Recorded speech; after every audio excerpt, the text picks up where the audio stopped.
For negative 8 plus 17 equals negative 23, begin by subtracting 17 from each side. This leaves negative 8m minus 40. Next, divide each side by negative 8, which leaves m is equal to positive 5. For y divided by 3 plus 6 equals negative 5, begin by subtracting 6 from each side, which leaves y divided by 3 equals negative 51. Next, multiply each side by 3. Y equals negative 153. For negative 15 equals negative 3x minus 6, begin by adding 6 to each side.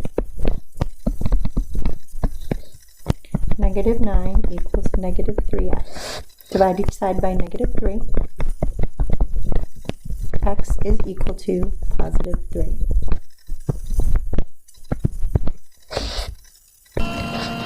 For the word problem, it says define a variable, write an equation, solve algebraically. You need to make sure you do each of these 3 steps. The problem says a pizza shop charges $9 for a pizza. Toppings are $1.25 per topping. Heather paid $15.25 for her pizza. How many toppings did she order? The question typically points us in the direction of what our variable should be. So if what we want to know is the number of toppings that were ordered, we might say n equals the number of toppings. That's step 1, define a variable. Step 2, write an equation. We can see that her total for the pizza is $15.25, so I know my equation will equal $15.25. We can see that there's a base charge of $9, so the cost of the pizza starts with $9 and then something is added to it. The toppings are $1.25 per topping. The keyword of per tells me I've got a rate, which means something's going to happen again and again based on how many toppings there are. In this case, we're going to be charged $1.25 per topping, so $1.25 times n is the total amount of money that we spend on toppings. Since we knew that the total amount of money for the pizza altogether is $15.25, that creates the second part of our equation. So we've done step 2, write an equation. Step 3 is to solve algebraically. So we take a look at this equation. You see first we need to subtract 9 from each side. So we have $1.25n is equal to $6.25. We divide each side by 125. And n is equal to 5. Whenever we answer a word problem, it makes sense to answer in words. So taking a look at this, we're going to say that there were 5 toppings on the pizza.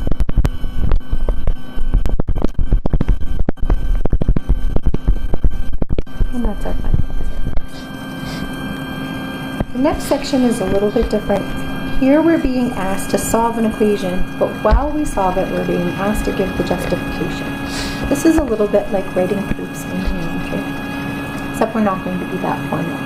So it says state the reason for each step using properties, definitions, or rules. And in case you've forgotten some of these properties over time, we went ahead and put them on the worksheet for you.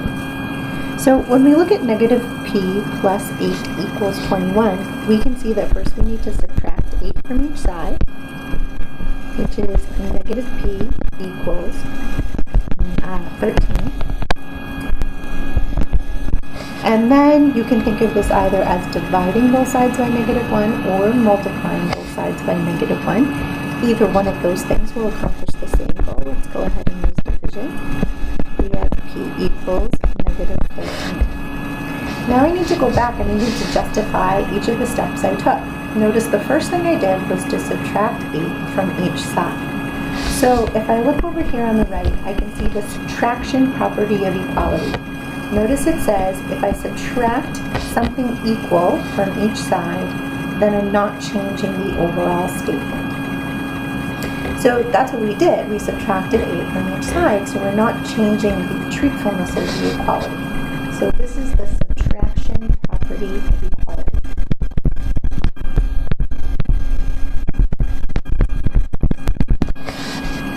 The next thing we did is we chose to divide both sides by -1. And since it's very similar to subtracting both sides with the same amount, it would stand to reason that we would look for a division property of equality, just like we had used a subtraction property of equality. Notice the division property says, as long as I divide the same thing by an equivalent amount, the equality will still be a true statement. So that's what we did here. So we're going to give our second reason as the division property of equality.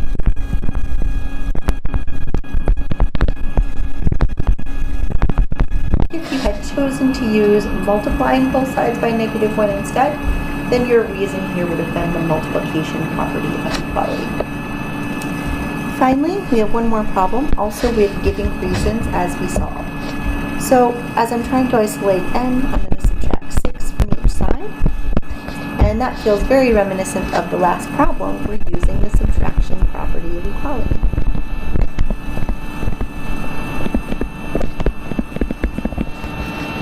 That gives us n divided by 5 is equal to -4.